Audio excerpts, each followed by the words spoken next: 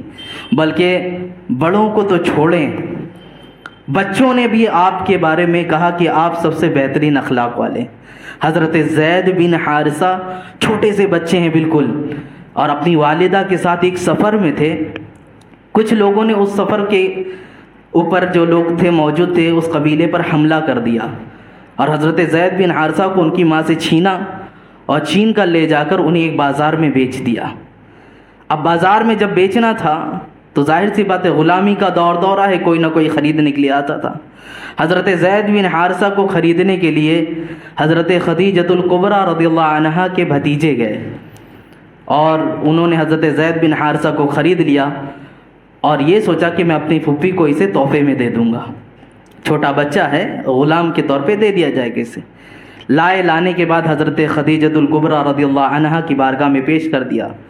کافی دنوں تک حضرت زید بن حارثہ ان کے ساتھ رہے۔ پھر جب رسول پاک صلی اللہ علیہ وسلم سے آپ کا نکاح ہوا تو آپ نے حضور صلی اللہ علیہ وسلم کی بارگاہ میں حضرت زید بن حارثہ کو تحفتاً دے دیا، ہدیہ کر دیا کہ یہ آپ اپنے ساتھ رکھیے۔ اب حالت ایسی تھی، حضرت زید بن حارثہ کے جو والد یعنی جو حارثہ تھے اور ان کے چچا بہت دیوانہ وار ڈھونڈا کرتے تھے اپنے بچوں کو، یہاں تک کہ حضرت زید کے ابا کا حال ایسا، رویا کرتے تھے گلی کوچے میں جا جا کر اپنی بچی کی جدائی کے لیے۔ بہت تلاش کیا، ہر باپ کا حال ایسا ہے، بچہ گم ہوتا ہے تو ظاہر سی بات ہے پریشان ہو جاتا ہے، یہاں تک تو لوگ انعامات بھی رکھتے ہیں، جس کسی کو بچے ملے پہنچا دے اسے انعام بھی دیا جائے گا، اسٹیشنوں پہ، بس اسٹاپ پہ آج بھی یہ حال ہے۔ بچہ گم شدہ ہو جائے تو فوٹو لگا کر نمبر دیا جاتا ہے، اور ایک نہیں نہ جانے کتنے نمبر ہوتے ہیں، جس کو نظر آ جائے اطلاع کر دی جائے، ایک امید لگاتا ہے انسان کی کوئی تو دیکھ لے گا پہنچا دے گا۔ تو وہی حال وہاں پر بھی تھا کہ بچوں کی جستجو میں ادھر ادھر مارے بھٹک رہے تھے، پھر بھی آپ کو کوئی اطلاع نہ مل سکی۔ ایک موقع ایسا آیا کہ حج کے لیے لوگ روانہ تھے، اور حج کے دوران انہوں نے حضرت زید بن حارثہ کو رسول پاک صلی اللہ علیہ وسلم کے پاس دیکھا۔ اب یہ لوگ حج کر کے جب واپس گئے تو حضرت حارثہ سے کہنے لگے کہ تم اپنے بچے کو یہاں وہاں تلاش کر رہے ہو، وہ تو رسول اللہ کے پاس ہے صلی اللہ علیہ وسلم، وہ ان کے پاس موجود ہے۔ اتنا سننا تھا، آپ نے ڈھیر ساری رقمیں لیں، آپ کے چاچا نے بھی جتنی آپ کے پاس رقم تھی سب جمع کر لیا، کیونکہ غلامی کا دور ہے نا۔ حضرت زید کو خریدا گیا تھا، گئے رسول اللہ صلی اللہ علیہ وسلم کی بارگاہ میں، رونا شروع کیا اور کہا یہ ساری رقم جتنی میرے پاس تھی میں آپ کے قدموں میں رکھتا ہوں۔ ان کے چاچا نے بھی پیش کر دیا، کہا بس اتنی التجا ہے میرے بچے کو مجھے واپس کر دیں۔ رسول اللہ صلی اللہ علیہ وسلم نے کہا تو اتنی منت و مناجت کرنے کی کیا ضرورت ہے، اتنی سی بات ہے، اتنی سی بات ہے، بچہ چاہیے۔ حضرت زید کو آواز دیا، کہا زید، وہ حاضر ہوئے، اور حاضر ہونے کے بعد کہا پہچانتے ہو تم یہ کون ہیں؟ کہا ہاں یہ میرا باپ ہے اور یہ میرا چاچا ہے۔ کہا یہ تمہیں لینے کے لیے آئے ہیں، تمہارا خیال میرے بارے میں کیا ہے اور ان کے بارے میں کیا ہے؟ میں تمہیں روکوں گا نہیں، اگر تم جانا چاہتے ہو تو جاؤ، لیکن اگر تم نہیں جانا چاہتے تو انہیں زبردستی لے جانے بھی نہیں دوں گا، اب یہ فیصلہ تمہارے اوپر ہے۔ اب حضرت زید اپنے چاچا اور اپنے ابا کی طرف دیکھتے ہیں، کہتے ہیں یا رسول اللہ، آپ کے ہوتے ہوئے بھلا میں ان کے ساتھ کیسے جا سکتا ہوں، کیونکہ آپ کی زندگی میں آپ کے ساتھ مجھے چاچا کا بھی پیار ملا ہے، باپ کا بھی پیار ملا ہے، یہ دونوں الفتیں محبتیں مجھے آپ سے ملی ہیں، میں نے اب تک زندگی گزاری، یقیناً میرے ماں باپ نے مجھ پر بڑا رحم کیا ہے، میری تربیت بہت کی ہے، لیکن جو محبت میں نے آپ سے پائی میں نے کائنات میں کسی سے نہیں پائی ہے۔ حضرت زید بن حارثہ کا اتنا بولنا تھا، حضور صلی اللہ علیہ وسلم نے بڑھتے محبت میں انہیں گود میں اٹھا لیا، کہا زید آج سے میرا بیٹا ہے۔ کیا کہا؟ زید آج سے میرا بیٹا ہے۔ اتنی محبت جب زید اور حضور صلی اللہ علیہ وسلم کے درمیان ان کے چاچا اور ابا نے دیکھی، کہا اب ہمارا اس کے ساتھ کوئی کام نہیں، اس کو یہیں چھوڑ دیا جائے۔ اب مجھے بتائیں اتنے چھوٹے سے بچے کو یہ نرمی، یہ لطافت، یہ محبت کس نے سمجھائی ہے، کس نے بتایا ہے؟ یہ تفسیر کے اندر ایک حکایت یہ لکھی گئی ہے رسول اللہ کی زندگی کی، کہ دیکھیں بڑوں نے ہی لوہا نہیں مانگا بلکہ بچے بھی مانتے تھے کہ رسول اللہ کا اخلاق اعلیٰ اخلاق ہے۔ عزیزان مکرم، پھول ہوتا ہے نا تو وہ خوشبو چنندہ لوگوں کو نہیں دیتا کہ میرے پاس آنے والے بڑے لوگ ہوں گے تو میں خوشبو دوں گا، چھوٹے لوگ ہوں گے تو ان کے پاس خوشبو نہیں آئے گی۔ اس کا کام یہ ہے جو بھی اس کے پاس سے گزرے گا، جو بھی اپنے ہاتھوں میں لے گا، ہر کسی کو زینت بخشتا ہے، ہر کسی کو زینت دیتا ہے۔ اعلیٰ اخلاق کی مثال ایسے ہی عزیزان مکرم، آپ اچھے اخلاق کے ساتھ ہوں گے تو اللہ رب العزت یقیناً آپ کو لوگوں میں بھی معزز رکھے گا، اور کل بروز قیامت جب پلڑے میں اعمال رکھے جائیں گے، حدیث پاک میں اس میں اخلاق کا عمل سب سے زیادہ بھاری ہوگا، اخلاق کا جو اعمال ہوگا وہ سب سے زیادہ وزنی ہوگا۔ اس لیے آپ سمجھ لیں جس طرح فرضی عبادت کو ہم توجہ دیتے ہیں، نماز ہے، روزہ ہے، زکوٰۃ ہے، حج ہے، یہ ساری چیزیں فرض کی گئی ہیں، ان ساری چیزوں کو فرض کیا گیا نا، تو آپ ان کو اہمیت دیتے کہ نہیں میں نے ادا کرنا ہے، میں نے کرنا ہے۔ اس کے بارے میں بھی آپ کو دھیان رکھنا کہ ہمیں اچھے اخلاق کو اپنانا ہے، ہمیں حسن اخلاق کے ساتھ لوگوں کے ساتھ پیش آنا ہے۔ عزیزان مکرم، اس کے اوپر بڑی تفصیلات میں نے اس سے پہلے بھی کی، تو ایک آیت یہ جو گزری کہ حسن اخلاق کے بارے میں اور نبی پاک صلی اللہ علیہ وسلم کے امی ہونے کے بارے میں بہت سارے لوگ بات اٹھاتے ہیں، تو حضور صلی اللہ علیہ وسلم کے متعلق میں نے چند باتیں عرض کی۔ پھر آیت کریمہ میں بیوی اور بچوں کے حوالے سے، مال کے حوالے سے کہ ان کی تربیت کرنا، ان سے محبت کرنا، یہ سب چیزیں اپنی جگہ ہے، لیکن ان کے بارے میں قرآن کیا فرماتا ہے سنو۔ رب تعالیٰ قرآن مجید میں ارشاد فرماتا ہے، یا ایھا الذین آمنوا ان من ازواجکم واولادکم عدوا لکم فاحذروہم وان تعفوا وتصفحوا وتغفروا فان اللہ غفور رحیم۔ اے ایمان والو، بے شک تمہاری بیویوں اور تمہاری اولاد میں سے کچھ تمہارے دشمن ہیں، تو ان سے احتیاط رکھو، اور اگر تم معاف کرو اور درگزر کرو اور بخش دو تو بے شک اللہ بڑا بخشنے والا مہربان ہے۔ اب یہاں پر جو لفظ کہا گیا اس کو سنیں آپ، یہاں پر کیا کہا گیا؟ تمہاری بیویاں، تمہارے بچے تمہارے دشمن ہیں۔ اس کی شان نزول بھی میں بتا دوں، یہ کچھ صحابہ کرام کے بارے میں خاص طور پہ آیتیں نازل ہوئی کہ صحابہ کرام میں سے کچھ لوگ جب ہجرت کرنا چاہ ہی رہے تھے تو ان کی بیوی بچوں نے رونا شروع کر دیا، کہا ہمیں چھوڑ کر آپ بے سہارا کس کے لیے جا رہے ہیں، اور بہت زیادہ ایموشنل کیا، جس کی وجہ سے یہ صحابہ کرام رک گئے، ہجرت نہیں کر پائے مدینہ۔ لیکن کچھ سال کے بعد یہ پھر ہجرت کیے، اور ہجرت کرنے کے بعد جب وہاں پہنچے تو جو صحابہ کرام پہلے ہجرت کے وقت ان کے ساتھ تھے، جب انہوں نے انہیں دیکھا تو وہ بہت ساری چیزوں میں مہارت حاصل کر چکے تھے، کئی علوم میں، فنون میں انہیں مہارت حاصل ہو گئی تھی۔ یہ دیکھ کر انہیں بڑا غصہ آیا کہ میرے بیوی بچوں نے مجھے ہجرت کرنے سے روکا۔ عزیزان مکرم، جب ہجرت کا حکم تو کرنا ہے، وہ بھی ایک عبادت ہے، تو ہجرت سے منع کیا تھا، تو اب ان چیزوں سے جو محروم رہ گئے اور وہ نہیں سیکھ پائے تو ان کو بڑا جلال آیا، اور انہوں نے کہا ہم جائیں گے اپنے بیوی بچوں کو سزا دیں گے۔ اس پر یہ آیت کریمہ نازل ہوئی کہ تمہارے بیوی بچے تمہیں ہلاک نہ کر دیں، ہاں یہ الگ بات ہے تم ان کے پاس جاؤ، انہیں بخش دو، معاف کر دو، تو اللہ بڑا مہربان ہے، معاف کر دے گا۔ یہ آیت کریمہ ایک ہے، اسی سے جسٹ لگ کر دوسری آیت کریمہ ہے، وہ ہم لوگوں کے لیے خاص طور پہ ہے۔ رب تعالیٰ ارشاد فرماتا ہے، انما اموالکم و اولادکم فتنہ واللہ عندہ اجر عظیم۔ اب رب تعالیٰ فرماتا ہے تمہارے مال، تمہاری اولاد ایک آزمائش ہی ہے، اور اللہ کے پاس بہت بڑا ثواب ہے۔ ادھر مال اور اولاد کو آزمائش کہا گیا، ٹھیک ہے، ادھر مال اور اولاد کو کیا کہا گیا کہ یہ آزمائش ہے، اور دوسری طرف اس کے ساتھ کیا ذکر کیا کہ ثواب ہے۔ میں ایک نقطہ پیش کرنا چاہ رہا ہوں، غور سے توجہ چاہتا ہوں۔ رب تعالیٰ نے کیا فرمایا کہ تمہارے مال اور تمہاری اولاد آزمائش ہے، اور اس کے جسٹ بعد کیا فرماتا ہے؟ اللہ کے پاس بہت بڑا ثواب ہے۔ مال کا ذکر ہو رہا ہے، اولاد کا ذکر ہو رہا ہے، اور پھر فوراً ثواب کا ذکر ہو، وہ بھی چھوٹے ثواب نہیں، بڑے ثواب کا۔ تو پتہ کیا چلا؟ بے شک مال اور اولاد فتنہ ہیں، لیکن ان کا استعمال صحیح سے ہو، ان کی تربیت صحیح سے ہو تو تمہارے لیے بڑا ثواب بن سکتا ہے۔ اب کیسے بڑا ثواب بنے گا؟ اپنے مال کو اگر آپ صحیح طور طریقے سے خرچ کریں، صحیح جگہوں پہ ان کو استعمال کریں، بے جا فضول خرچی کے ساتھ استعمال نہ کیا جائے، راہ خدا میں خرچ کیا جائے، جس کے جو حقوق ہیں وہ ادا کیے جائیں تو یقین جانیں آپ کے لیے بہت بڑی چیزیں ہیں۔ آپ کو میں بتاؤں، بہت سارے لوگوں کا معاملہ ایسا ہے کہ وہ سوچتے ہیں کہ مال کو خرچ کرنے سے مال کم ہوتا ہے۔ یہ ذہن سے بات نکال ہی دیں۔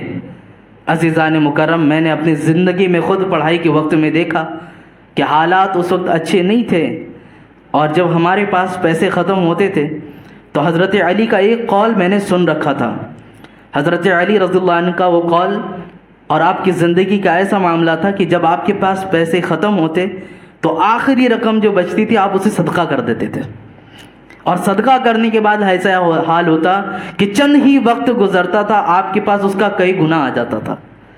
الحمدللہ یہ کر کے دیکھیں، آپ کر کے دیکھیں اور رب پر بھروسہ رکھیں، دیکھیں آپ کے پاس کیسے اس رقم کا ڈبل نہیں 10 گنا آتا ہے۔ یہ کر کے دیکھیے گا۔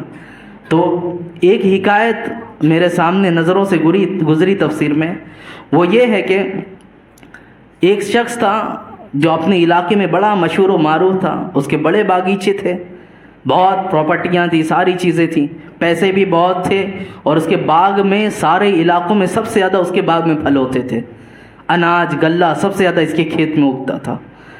اب اس کا حال ایسا تھا کہ جیسے ہی اس کے پاس مال غلہ آتا، پھلوں کی فراوانی ہوتی، وہ ساری چیزیں آتی، یہ ساری چیزوں کے اکثر حصوں کو لے کر گاؤں والوں میں تقسیم کر دیتا تھا۔ تقسیم کرنے کے بعد بھی سال گزرنے پہ پھر اس کا 10واں حصہ اور تقسیم کرتا تھا، مطلب اپنے لیے اتنا ہی رکھتا تھا جس سے اس کی زندگی گزر جائے۔ اب حال ایسا ہوا کہ اس کی زندگی گزرنے کے بعد جب اس کا انتقال ہوا تو بچوں میں ایک معاملہ ایسا پیش آیا، بچوں نے کہا کہ باپ نے دولت کو بہت لٹایا ہے، بہت خرچہ کیا، اس طرح اگر ہم بھی خرچہ کریں گے تو معاملہ ایسا ہوگا کہ ہمارے پاس کوئی مال نہیں رہ جائے گا، ہمارے پاس کوئی دولت و شہرت نہیں رہ جائے گی، لہٰذا اب تک جو مال انہوں نے تقسیم کر دیا، اب ہم مال کو سمیٹ کر رکھیں گے۔ انہوں نے گاؤں والوں کو دینا بند کر دیا، اور یہ ساری نیت کر لی کہ اب سے باغیچے میں جائیں گے اور جلد سے جلد ہم پھلوں کو اٹھا لائیں گے۔ ہوتا کیا تھا اس کے باپ کی زندگی کے دورے میں کہ اس کے باپ کی طرف سے ایسا اعلان تھا کہ جو پھل نیچے گرے ہوں وہ نیچے گرے پھل سارے گاؤں والوں کے ہیں، جتنا زیادہ ہو بین کے لے کر چلے جاؤ۔ ظاہر سی بات ہے، رات کے بعد آپ صبح میں کبھی بھی باغ میں جائیں پھل گرے ہی ہوتے ہیں، اکثر آپ دیکھیں پھلوں کے دور میں پھل گرے ہوئے ملتے ہیں، تو اس طرح لوگ جا کے چنتے تھے۔ پھر جو پھل درخت سے بھی توڑے جاتے تو وہ بھی وہ تقسیم کرتا تھا، اتنا زیادہ اس کے اندر سخاوت بھری پڑی تھی۔ عزیزان مکرم، بچوں نے یہ ارادہ کر لیا کل صبح ہم جائیں گے اور باغ کے پھل جو گرے ہوں گے ان کے آنے سے پہلے بٹور کے لے کر آ جائیں گے، کیونکہ دینا نہیں ہے نا، اعلان تو کیا نہیں لیکن یہ ارادہ بنا لیا۔ اب ہوا ایسا، قرآن میں تفصیل کے ساتھ آیتوں کے ساتھ اس کا ذکر آ جایا ہے، میں صرف حکایت بتا رہا ہوں۔ تو ہوا ایسا کہ انہوں نے خیال کیا تھا اور سوئے، ان کی آنکھ لگ گئی، صبح تاخیر سے اٹھے، پھر ان میں سے 3 بھائیوں میں سے ایک اٹھا اور آواز دیا کہ چلو جلدی سے ہمیں پھلوں کو بٹورنا ہے۔ یہ گئے، جانے کے بعد اپنے باغ میں پہنچے تو دیکھے باغ پورا جلا ہوا ہے، رات میں سخت آندھی آئی جس کی وجہ سے وہ باغ پورا کا پورا جل گیا۔ اللہ اکبر، یہ باغ جلنا ہی تھا تو ان لوگوں نے کہا یہ ہم اپنے باغ میں نہیں آئے، کسی دوسرے کے باغ میں آ گئے، ہمارا باغ کہیں اور ہے۔ اتنا سننا تھا تو دوسرے بھائی نے کہا نہیں، یہاں کی در و دیوار دیکھو، کچھ علامتیں بتائی، یہ تو اپنا ہی باغ لگتا ہے۔ رونے لگے، گڑ گڑانے لگے۔ اللہ اکبر۔ عزیزان مکرم، تیسرے بھائی نے کہا یقیناً یہ جو حال ہمارے پیش آئے ہماری نیت کی وجہ سے ہوا ہے، ہم نے اپنی نیت میں کھوٹ پیدا کیا، آج دیکھو یہ معاملات ہمارے ساتھ پیش آئے۔ بہت روئے، گڑ گڑائے، توبہ کیا اور رب کی بارگاہ میں رجوع لائے۔ پھر روایتوں میں آتا ہے اللہ رب العزت نے ان کی توبہ کو قبول فرمایا اور جتنا ان کے پاس تھا اس سے بھی زیادہ انہیں عطا کر دیا، جتنا ان کے پاس تھا اس سے زیادہ انہیں عطا فرما دیا۔ عزیزان مکرم، اب یہاں پر میں کہنا چاہتا ہوں ان لوگوں کے بارے میں کہ جو یہ سوچتے ہیں مال کو خرچ کرنے سے کم ہوتا ہے، یقیناً کم ہوگا، لیکن رب کی بارگاہ میں جو مال خرچ کیا جائے وہ آپ کو فوری طور پر ایسا لگے گا کہ یہ مال میں کمی آئی ہے، لیکن اللہ رب العزت اس کا 10 گنا تمہیں عطا فرمائے گا۔ یہ ضروری ہے کہ ہم اس پہ صبر کریں، شکر کریں۔ زکوٰۃ کا جو معاملہ ہے یہی چیز تو سمجھ میں آتی ہے، انسان نکالنے پہ بڑا کتراتا ہے۔ ابھی حال میں ہی ایک خاتون تھی، ان کے تذکرے میں بار بار کرتا ہوں، پوچھا گیا کہ زکوٰۃ کیوں نہیں دیے آپ؟ تو کہتے میرے شوہر قرض دار ہیں۔ میں نے اس سے پہلے بھی مسئلہ عرض کیا، شوہر کا مسئلہ نہیں ہے یہاں پہ، آپ زیورات کی مالک ہیں، آپ مالک کے نصاب ہیں، آپ کو الگ زکوٰۃ دینی ہے، شوہر کا الگ مسئلہ ہے۔ تو جب انہوں نے اتنا سنا تو حساب لگایا، کہا ایسے حساب سے تو میرے پاس جو پیسے ہیں اور جو زیورات ہیں اس میں کافی رقم نکل جائے گی۔ تو میں نے کہا یہی چیز دنیا ہے اور اسی کو نکالنا قربانی کہلاتا ہے۔ یہ دنیا کی جو حرص ہے، لالچ ہم کہتے ہیں نا، دنیا کی حرص سے بچیں، دنیا کی لالچ سے بچیں، وہ یہی ہے۔ ایسے وقت میں تمہارے سامنے آتا ہے کہ کتنا پیسہ نکالنا پڑے گا، کتنی رقم میرے پاس سے چلی جائے گی۔ عزیزان مکرم، یہ قرآن ہم جو سنتے ہیں، سیکھتے ہیں، یہ قرآن ہمیں درس اسی چیز کا دیتا ہے کہ ہمیں زندگی کس طرح گزارنا ہے۔ میں بارہا کہتا ہوں، ہر علاقے میں اگر لوگ جس طرح ان پہ زکوٰۃ واجب ہے اس کے مسائل کو سیکھ کر کہیں مت جائیں ادھر ادھر، ہر علاقے میں ہر مسلمان اپنے گرد و پیش کا ہی جائزہ لے لے، بلکہ میں دوسرے الفاظ میں یہ کہہ دوں، ہر شخص اپنے پڑوسی کو خالی دیکھ لے کہ میرے پڑوس میں کتنے لوگ ایسے ہیں جو زکوٰۃ کے مستحق ہیں۔ ہر شخص یقین جانے مسلمانوں کے درمیان سے غربت ختم ہو جائے گی۔ یہ کوئی ایسی ویسی بات نہیں کروں میں، اس طرح لوگوں کے درمیان زکوٰۃ واجب ہے۔ گھر میں 7 افراد ہیں، 8 افراد ہیں، سب کمانے والے ہیں، لیکن زکوٰۃ نکالنے کی بات آتی ہے تو دادا ہی نکالیں گے۔ عزیزان مکرم، ان چیزوں سے بچیں، مسائل سیکھیں۔ سخت وعیدیں ہیں، یہ سونے چاندی کو جو عورتیں بچا بچا کے رکھتی ہیں، ٹگلا ٹگلا کر ان کے بدنوں پہ ڈالا جائے گا۔ یہ سانپ بچھو کی شکل میں ان کے قبروں میں موجود ہوں گے، کیا حال ہوگا اس وقت؟ بہرکیف بات طویل نہ ہو جائے، چند آیتیں اور بچی ہیں، میں اس پر آپ کے سامنے گفتگو کروں۔ یہاں پر ایک آیت رسول پاک صلی اللہ علیہ وسلم کی شان بڑھاتی ہوئی دکھتی ہے۔ آج جو تلاوت ہوئی سورہ قلم میں ہے، رب تعالیٰ ارشاد فرماتا ہے، اتلم بعد ذالک ذنین، سخت مزاج اس کے بعد ناجائز پیداوار ہے۔ اب یہ ولید بن مغیرہ مخزومی، یہ ملعون، ایک ایسا شخص کہ جس کے بارے میں بتایا گیا انسان تعریف پسند ہے، انسان کی عادت ایسی کہ تعریف کی جائے۔ اس کی زندگی کا بھی یہ معاملہ تھا، حج کرنے کے لیے لوگ آتے تھے، یہ حجاج کے لیے 100 اونٹ ذبح کرواتا تھا، 100 اونٹ ذبح کرا کے ان کو کھانا کھلاتا تھا۔ یہاں تک کہ خانہ کعبہ کی تعمیر کے لیے بھی اس نے بڑھ چڑھ کر حصہ لیا، اور یہ کہا کہ کوئی بھی اپنے حرام پیسے کو خانہ کعبہ کی تعمیر میں استعمال نہ کرے۔ اور یہ گیا اور اس نے ہتھوڑے مارنا شروع کیے، 2 کونے اس کے توڑے گئے۔ لوگوں نے کہا ولید جو کام کر رہا ہے اس سے ہمیں ڈر لگتا ہے، تو اس کو یہ کام کرنے دو، کہیں ایسا نہ ہو کہ اللہ کا عذاب اسے آئے اور ہمیں بھی لے جائے۔ تو لوگوں نے انتظار کیا، رات بھر انتظار کرتے اس کو دیکھتے ہیں، اگر اس کا یہ کام صحیح ہے تو اسے عذاب نہیں آئے گا۔ ولید نے ہتھوڑا مارتے وقت کیا کہا تھا، اے اللہ میری نیت خالص ہے، ایسا کر کے کیا۔ خیر اس نے جو کام کیا اس پر عذاب تو نہیں آیا، لیکن جملے یہ تھے میری نیت خالص ہے، لیکن لوگوں کے درمیان اس کی دوسری نیت یہ تھی تاکہ مجھے معزز سمجھا جائے، مجھے بڑا اور مکرم سمجھا جائے، خانہ کعبہ کی تعمیر کا ایک ذریعہ بننے والا سمجھا جائے۔ یہ ساری اس کی نیت میں داخل تھی۔ بہت ساری وہ نیکی کا کام کرتا تھا، یہاں تک کہ حجاج کو وہ 100 اونٹ تو کھلا رہا ہے، لیکن گھر پہ کوئی اگر مانگنے کے لیے آ جائے تو اس کو دیتا نہیں تھا۔ عزیزان مکرم، یہ حالات آج ہمارے دور میں بھی ہے۔ 100 دیگیں چڑھوانی ہیں، 500 دیگیں وہاں پہ ہو رہی ہے، رسید لے کے جاؤ، برابر دیتے ہیں۔ کیوں؟ کیونکہ ان 2 دیگوں والوں کے بارے میں جب لسٹ گنائی جائے گی کہ کس کمیٹی نے بنایا ہے، کون انتظامیہ تھا، نام لے لے کے ہار پہنا کے پیش کیا جائے گا تو نام سامنے آئے گا۔ یہ ریاکاری ہے عزیزان مکرم۔ اسی کی بنسبت اگر ان کے پاس مدارس کی کتاب کے لیے، مسجد کی تعمیر کے لیے، یہ سب چیزوں کے لیے کوئی حاضر ہو جائے تو یہ اپنی بغلیں جھانکنا شروع کر دیتے ہیں۔ اگر ان کے درمیان یہ چیزیں ہیں کہ ان چیزوں میں بڑھ چڑھ کر حصہ لینا اور ان چیزوں میں ذرا بھی توجہ نہ دینا، تو یہ آپ کی زندگی کا ایک ایسا معیار ہے کہ آپ اپنی زندگی سے یہ بتاتے کہ میں نے کام کس طرح کرنا ہے۔ جہاں نام و نمود ہو رہا ہے وہاں میں بڑھ چڑھ کر حصہ لیتا ہوں، جہاں ہمارا نام نہیں آتا وہاں ہم چھپے ہوئے ہیں۔ تو بہرکیف اس کا بھی حال ایسا ہی تھا ولید بن مغیرہ کا۔ اب ایک بار ایسا ہوا، یہ حضرت ابو بکر صدیق کی بارگاہ میں گیا، جانے کے بعد اس نے کہا کہ تم قرآن پڑھ کے سناؤ۔ حضرت ابو بکر صدیق رضی اللہ عنہ نے قرآن پڑھا، اس کے دل پہ بڑا اثر ہوا۔ اب یہی بات ابو جہل کے پاس پہنچی اور ابو جہل سے لوگوں نے کہا کہ ولید قرآن سن رہا تھا ابو بکر کے پاس جا کر، اور آ کر اس نے کہا کہ میں واللہ جو قرآن سن کر آیا ہوں وہ کسی انسان کا کلام نہیں، کسی جن کا کلام نہیں، کوئی شعر و شاعری نہیں ہے، کیونکہ میں ان تینوں چیزوں سے واقف ہوں۔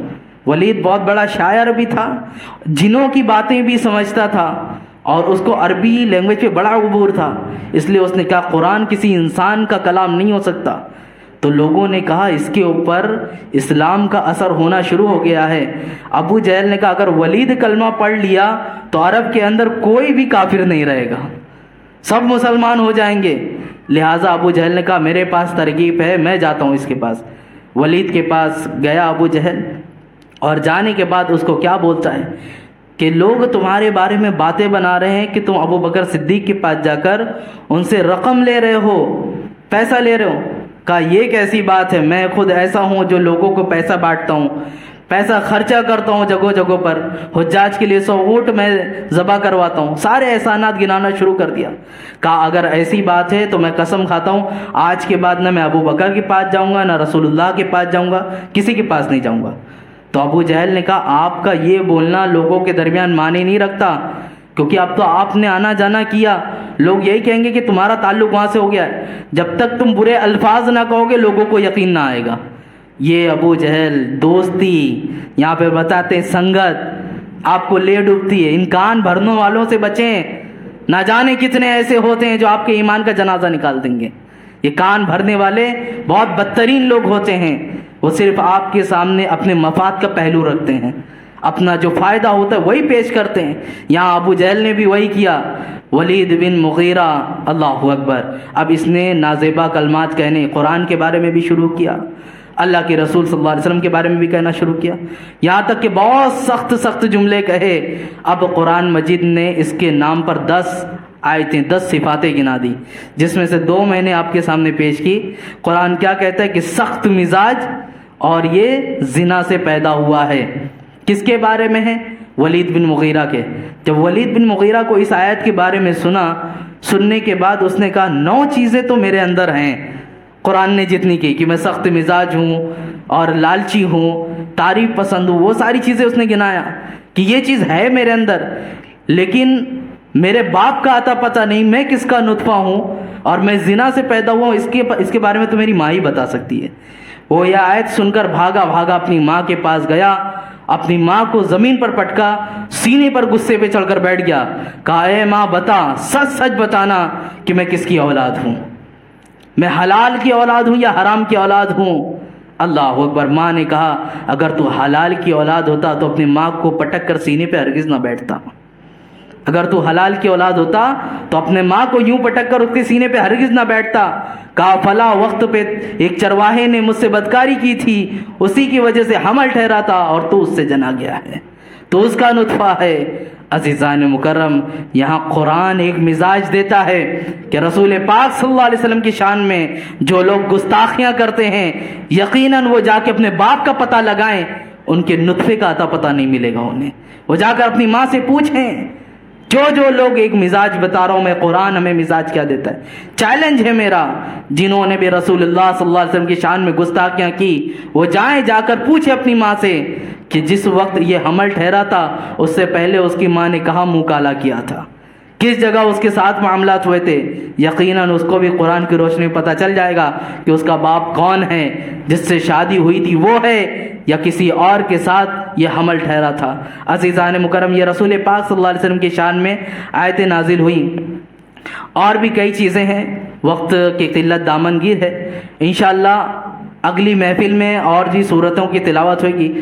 بہت ساری صورتیں جن کی فضیلتیں بھی بیان کی گئی، سورہ جمعہ ہے، سورہ تبارک ہے، سورہ ملک جسے ہم کہتے ہیں، ان کی بڑی فضیلتیں ہیں، آپ نے بارہا سنا بھی ہے۔ تو ان صورتوں کی تلاوت ہوئی، ان چیزوں کو آپ کے سامنے پیش کرنا اور بیان کرنا، یہ مقصد اسی لیے ہے کہ ہم قرآن سن کے بس یوں ہی گھر نہ چلے جائیں۔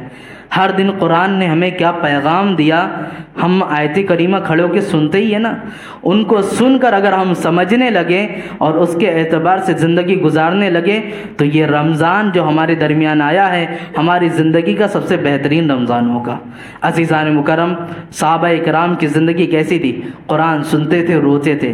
ہمیں آج نیند آتی ہے، وجہ کیا؟ ہمیں سمجھ میں نہیں آتا نا، ہم سمجھتے نہیں ہیں، بلکہ وقت دیکھتے رہتے، 4 رکعت کے بعد ابھی کتنا وقت ہوا، 10 رکعت پہ کتنا ہوا، 16 رکعت پہ کتنا ہوا، یہی ہوتا ہے نا، گھڑی دیکھنا، کل جو جلدی ہو گئی تھی تو آج تاخیر ہوئی ہے، آج جلدی ہو گئی تو کل تاخیر ہوئی تھی۔ یہ سارے پیمانے لے کر ہم بیٹھے ہوتے ہیں۔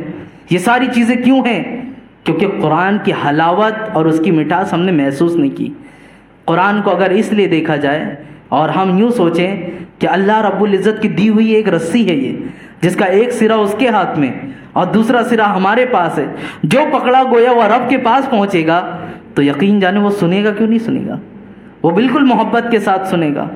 کافروں کا حال ایسا ہے کہ قرآن سنتے تھے، وہ انکار کرتے تھے رسول اللہ کا، لیکن حال ایسا تھا جب نبی پاک صلی اللہ علیہ وسلم تلاوت کرتے تو کھڑکیوں سے چھپ چھپ کر سنا کرتے تھے۔ ان سے پوچھا جاتا جب تم قرآن سنتے ہو تو ایمان کیوں نہیں لاتے؟ کہا وہ الگ بات ہے، لیکن اس کے سننے میں بڑا مزہ آتا ہے، اس کے سننے میں بڑا مزہ آتا ہے۔ تو ایک بار اس کی لطافت کو محسوس کریں قرآن کو، انشاءاللہ دیکھیں اس کے اثرات دل پر مرتب ہوں گے، اور جب دل ہلکا ہوگا اور دل پاک ہوگا یہ آنکھیں خود بخود چھلک اٹھیں گی، یہ آنکھوں سے خود بخود رونا آئے گا، اور جس دن ان آنکھوں کے اندر وہ پانی آ جائے آپ سمجھ جائیں کہ دل کے اوپر اثر شروع ہو گیا ہے اور یہ دل ہلکا ہونا شروع ہو گیا۔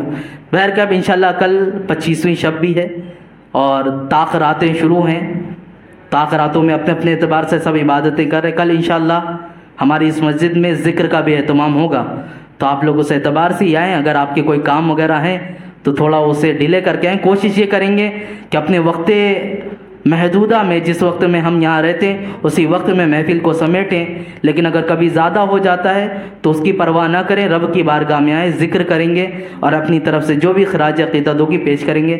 اللہ رب العزت ہماری ان محفل کو اپنی بارگاہ میں قبول فرمائے۔ اے پاک پروردگار عالم ہم سب کو قرآن کی خوب برکتوں سے مالا مال فرما۔ مولا تعالیٰ کہنے سننے سے ادا عمل کی توفیق عطا فرما۔ مولا یہاں جتنے لوگ بیٹھے ہیں ہم سب کو اٹھنے سے پہلے بخشوں میں شمار عطا فرما۔